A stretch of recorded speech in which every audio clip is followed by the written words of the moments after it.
So on to geostrategy. Some developing nations and emerging powers are galvanized by the prospect of prizing jurisdiction away from the United States. This is the most seductive part of the message that will be heard at the ITU and elsewhere. Since its inception, the internet has been dominated by the US, both government, corporations, civil society groups, and users. But this is changing fast.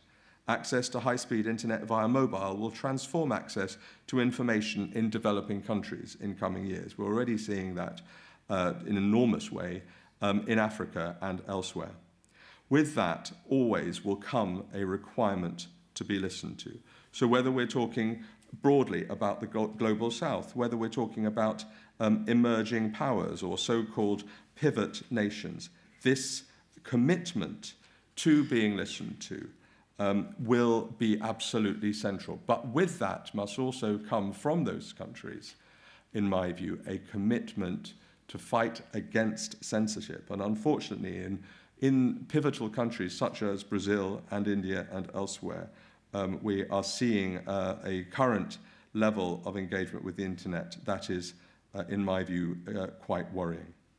When we talk of rights and recalibration, are we talking about societies and citizens or netizens, or are we talking about their governments, as I've said, many of which remain to be persuaded of the merits of freedom of expression?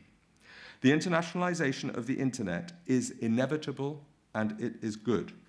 The question is not which countries are in charge, but where the power resides within countries. Control is always the first instinct of the state. The ITU summit in December marks just the start of the battle between those who wish to keep the internet relatively free and those who will do everything in their power to reverse the process. And what of the broader cultural challenges? From Salman Rushdie to Samuel Huntington, well before the advent or spread of the internet, the so-called culture wars or clash of civilizations has been played out for all to see. Some of this is genuine, some of it is manufactured or exaggerated for political or other purposes. Now technology has provided an open and equal space for everyone to engage, and that brings with it its disbenefits as well as its many benefits. It is open season for the term that I always use, the green ink brigade, the mad, the bad, and the sad, to engage. But then you have to demarcate between what is courageous intervention, what is good risk in the public interest, and what is not. And then ultimately, inevitably, you come down not necessarily to regulation, but to an issue of taste.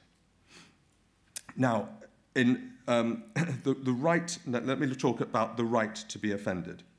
All religions, and not just religions, seem to be at it, and all governments appear to be exploiting this. The Russian government's response to the political challenge posed by the punk band Pussy Riot was made all the easier by the convenient excuse of hiding behind the religious sensibilities of the church. Expect more of the same far beyond the Middle East, perhaps in all continents. So how and where can one draw the line? Should one draw the line? It seems axiomatic that the line varies from country to country, from region to region, rendering international norms extremely difficult to apply. At the risk of stating the obvious, the US First Amendment principles are regarded as highly qualified in Europe, set against other competing rights such as social cohesion. Wherever they apply, race and religious hatred laws should, in my view, be as narrowly drawn as possible. Incitement to violence is one thing and is a legitimate caveat on free speech. A violent response to an unsavory remark or book or film, however, is quite different. If we get into the position of anticipating reactions rather than dealing with the nature of the publication or speech, then we are entering into very dangerous terrain. It could be argued that we have already been in this space for some time. Governments, whatever their complexion, have one thing in common when it comes to policy on freedom of expression in the internet. They are consistently setting the bar higher than before. Over the past few years, largely out of sight, governments have been clawing back freedoms on the internet, turning an invention that was designed to emancipate the individual into a tool for surveillance and control. The introduction last month of a law in Russia creating a blacklist of websites that contain extremist content was merely the latest example of an alarming trend. Authoritarian states have long seen cyberspace as the ultimate threat to their source of power. Now on to double standards.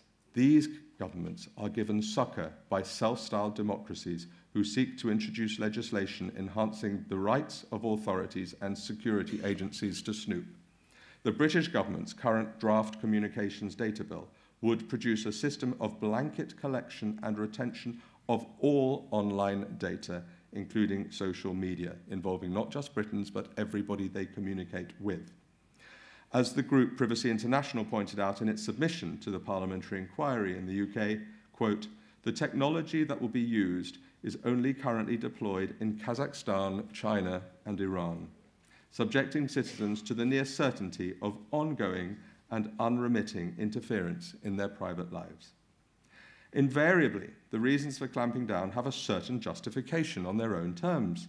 For example, consistent French moves on privacy represent merely a codification, one might say, of Article 8 rights under the European Convention. German moves on ancillary copyright are, on one level, an understandable response to concerns over intellectual property. The German government should be reminded, however, of the failure of SOPA and PIPA in the US and ACTA across the EU, which were seen as overzealous responses. The Hungarian press law was seen as a legitimate parliamentary route for ensuring media standards.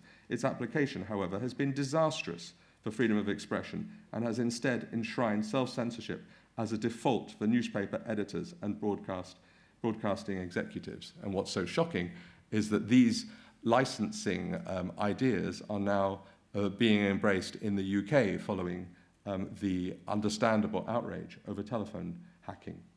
Throw in, for good measure, the economic crisis facing old-fashioned mediated journalism in most parts of the world, the decline in the offline variant and the inability so far to monetize the online variant, and democracy suffers as a result.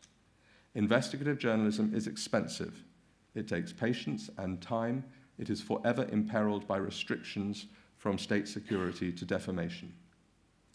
All governments cite similar threats as a means to limit speech and publication.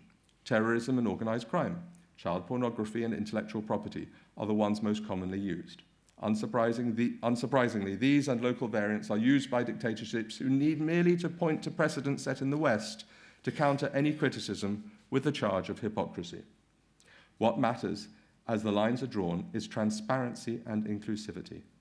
If the internet is to be governed more cohesively and on a less ad hoc basis than now, then it should not be left to governments alone.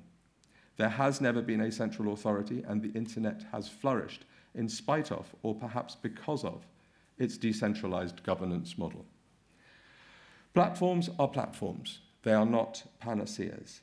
I am certainly no cyber utopian. I cleave more towards the viewpoints of writers such as Rebecca McKinnon and Yevgeny Morozov. Platforms do not create change in society, but they do help to speed it up and to facilitate it. Even though it can no longer be said with as much confidence that the forces of change gain an upper hand over the old standing power structures who have caught up fast in terms of the use of the internet. So, in conclusion, ladies and gentlemen, the combination of economic pressures, cultural pressures, and a new era of politically inspired control suggests freedom of expression is under greater threat now than it has been for a generation. Vigilance is required. The aim of the internet pioneers was not merely to produce a new technical platform, but to revolutionize the way we communicate, to broaden the provision of information, and to turn vertical structures into more horizontal ones.